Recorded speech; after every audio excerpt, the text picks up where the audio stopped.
Ladies and gentlemen, Violent Games here. Now, over the years, I've played a lot of video games where I've gotten to Hulk smash people. And this made me very nostalgic, and I've been in a very nostalgic mood as of late. So, I wanted to go over my top 5 favorite melee weapons throughout gaming history. I'm going to go over some games in the past. I'm going to talk about these weapons, both from a gameplay standpoint and an aesthetic standpoint. Mind you that any weapon can make the list for any reason, so maybe I just like the way a weapon looks and that's why it made it on the list, or maybe it's the mechanics behind a weapon. You understand what I'm saying, so let's jump straight into the list. Now, unfortunately, just as a disclaimer, I won't have gameplay for every single weapon that I have, simply due to the fact that some of these games are pretty old, so I'm probably just going to show like still images or something. You know, something along those lines. So anyways, let's get started with our list. So taking our number 5 slot, we have the Hammerthyst from Fable. Very nostalgic of Fable 1, especially when I was a younger gamer. Fable was one of those RPGs that was, I think, kid-friendly enough for me to be decent at it. You know, like, when you're a kid, you kind of suck at games, and it was really fun to play Fable and have all these, like, interesting RPG mechanics, but not overly complex. So the Hammerthyst as a weapon is definitely not the best melee weapon within Fable, but it is the most aesthetically gorgeous. Plus, as far as Fable 1's balance goes, you kind of become overpowered really easily, so the Hammerthyst kind of gimping the melee combat, in my opinion, improves the pacing of the game. I wish I had some gameplay to show you guys, but I'm on PS4 now. It's been a long time since I've owned an Xbox. I don't even know how I would record with an Xbox, but I hope you guys enjoy the Hammerthyst as much as I did. Taking the number 4 slot, we have the twin-bladed knife from Dishonored, Death of the Outsider. Probably the coolest looking knife in any video game. Let's talk about the knife real quick, just from an aesthetic standpoint. It has its own animation where it kind of flickers and twitches like it's not from this reality, which is perfect and thematic from Dishonored because it looks like it's directly from the void. And I love the fact that it actually replaces that stab from Dishonored 2 that was kind of overpowered in all honesty, to this mechanic where you can actually knock enemies in various directions if you hold down the attack button. You could pull them left, right, forward, or backwards depending on what you're trying to do in a fight. If you want to just get an enemy out of your way temporarily, you could knock them to the left or right, or maybe even forward to get some space between them or knock them off a ledge, or you could hold backwards to kind of reel them in and get an instant kill, which is by far the most powerful version of the Void Strike available. Now, another thing that makes this knife incredibly fun and satisfying to use is the sounds. Like, when that animation is flickering, you can hear every single particle as it moves, and it's very immersive when you're wearing 3D headphones and holding this weapon at the same time, and when you swing it, it's not like you're swinging a regular sword, you know, cutting against the wind and stuff. It sounds like you're swinging this magical weapon because it's making that weird void howling sound as you're swinging it, and you feel like you're using a magical artifact as opposed to just a standard knife, and it just makes the weapon feel more effective than it probably is. But oh my gosh, guys, it's really fun and satisfying. And I understand that not a lot of people like Dishonored Death of the Outsider, but I really did, and this is one of the reasons, because I feel like it opens up the open combat aspect of the DLC. Now, there's a few reasons why it's number 4 and not higher up, and those reasons, honestly, is that, one, the mechanic used, honestly, the left and right functions of the sword are almost useless. Unless you want to glitch someone on a piece of furniture and cause them to instantly die, there's no real reason to launch them left or right. It seems more effective to just keep holding back and getting free insta-kills. And sometimes the mechanic doesn't work the way you want to. It seems to be very specific. Like, if you accidentally put, like, say you're trying to do a backstroke and pull them in and get the insta-kill. If you go slightly to the left or right, it'll do a left or right attack, and the sword animation isn't always consistent with the animation that you are pulling the sword with. You know, like, or knocking someone in another direction. Look, I'm basically just trying to say the mechanic is kind of buggy. That's what I'm trying to say. I feel like I'm going way too in-depth, and I'm confusing myself at this point, so. Mechanic's kind of buggy.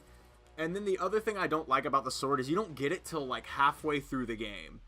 that fucking sucks. I'm sorry. Like, if the game would have been much more accommodating for people wanting to do open combat, if they would have gotten this sword much earlier, or if they would have extended the length of the game or added a few levels so that you could actually get to use the sword a bit before your time has expired. Because the level that actually follows the Overseers, in all honesty, isn't that good because the enemies are just worse at fighting than the Overseers. The Overseers are much more tenacious, and using the weapon against them isn't as fun as using the weapons against the Overseers, so that's just how I felt.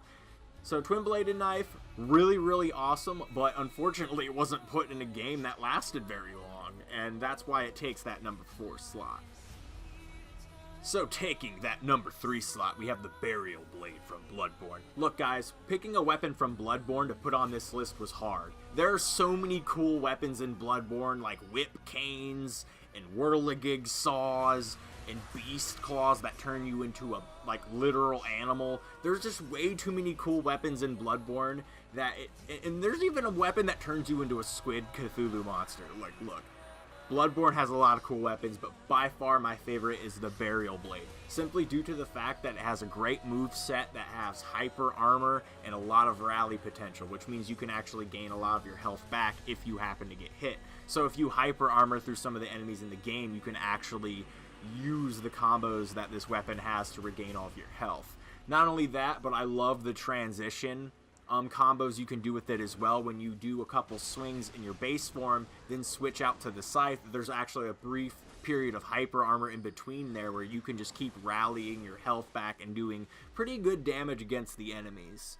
Now, there are probably more overpowered weapons within Bloodborne, but by far the most satisfying to me was the Burial Blade. And not only that, guys, the collapsible kick-ass aesthetic, the fact that you can transfer it into a lighter short sword as well, kind of like a cutlass, it's just, I love Bloodborne's weapons. They're all fucking awesome. They are all beautiful. They have awesome lore. And the character that wields this original version of the weapon, really good backstory.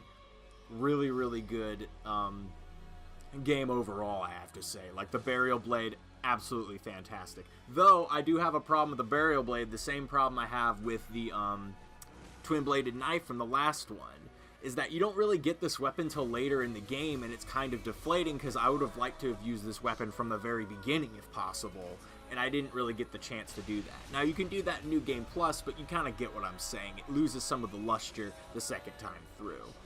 So guys, that's really all I have to say about the Burial Blade. Definitely play Bloodborne if you haven't, by the way. It's way more fun than a Dark Souls, in my opinion. I just really love that Gothic theme. That, like, Victorian Gothic London theme, plus the Lovecraft horror theme of, like, the DLC.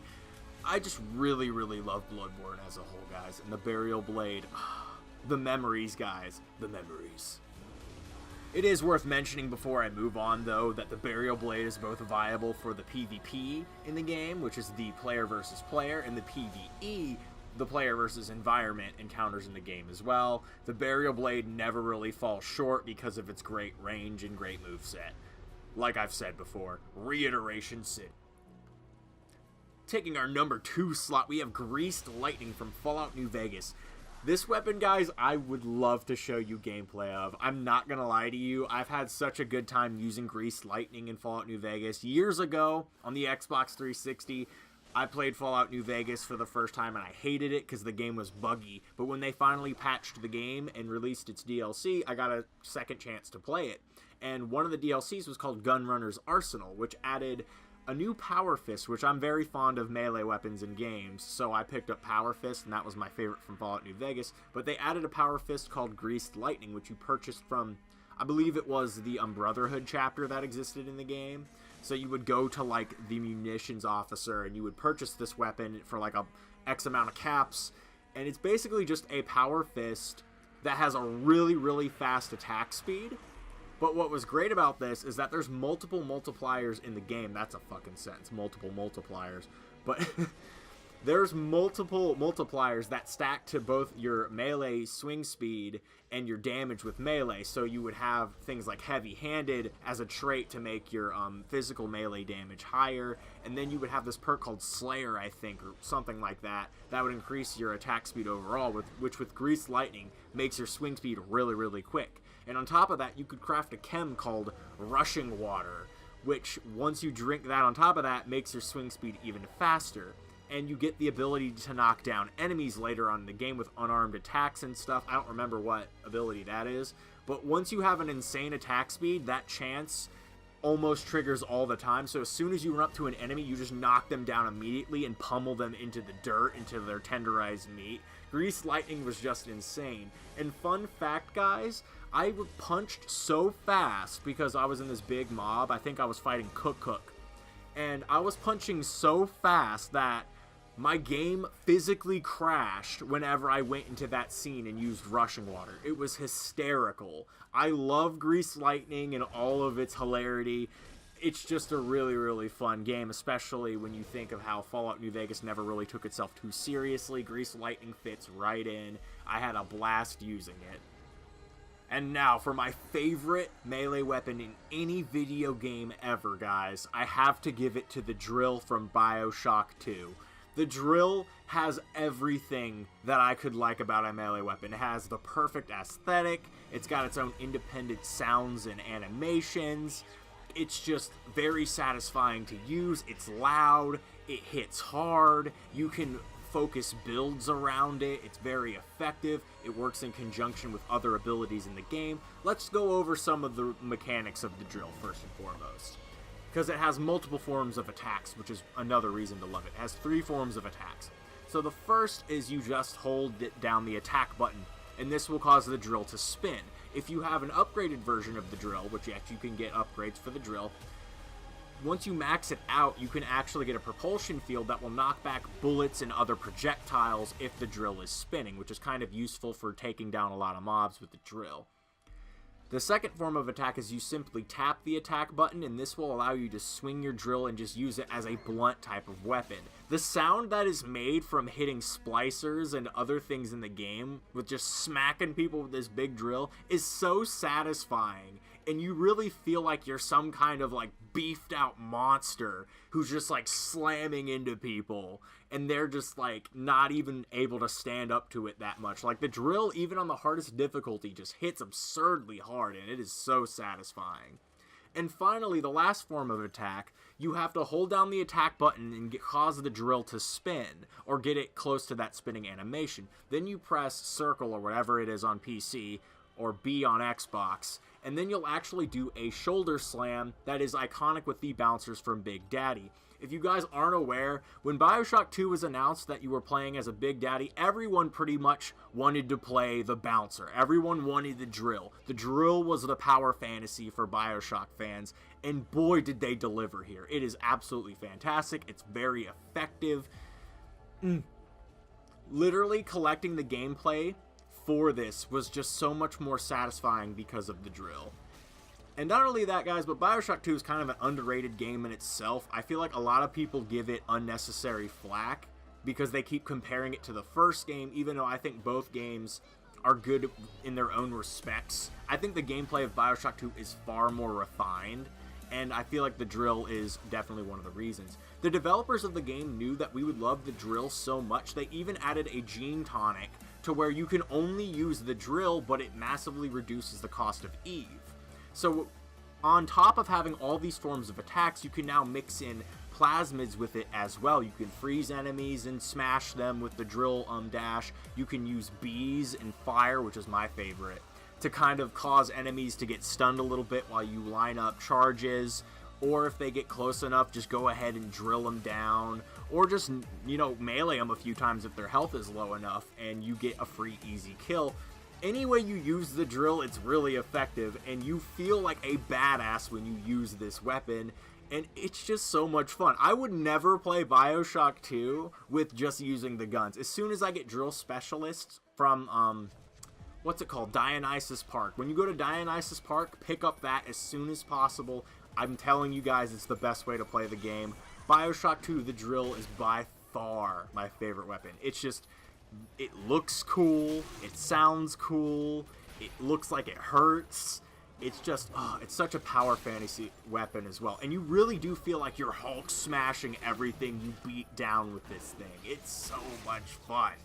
You guys need to get on the level of Bioshock 2. I'm sorry if you didn't like it because the story wasn't as complex or full of twists or had interesting political intrigue. There's still a cataclysmic event that happens at the end of the game.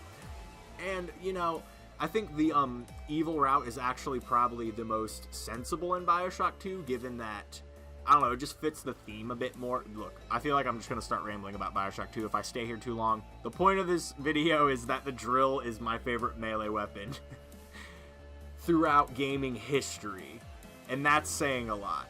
Ladies and gentlemen, let me know if you enjoyed this video. I'm not used to doing top 5s, but I definitely enjoyed making this one, so let me know if you want to see anything else like this. Right now my goal is to obtain more subscribers, so if I see the subscriber number go up at all, I'm usually a happy person. Thank you all for supporting this channel. This is Violent Games signing off. Have a good one, guys. Enjoy life. Video games are fun right now. Oh, video games are so much fun. Remasters everywhere. Shadow Colossus is out. Man, there's a lot going on. God of War's releasing 420. I need to turn off. The recording's still going.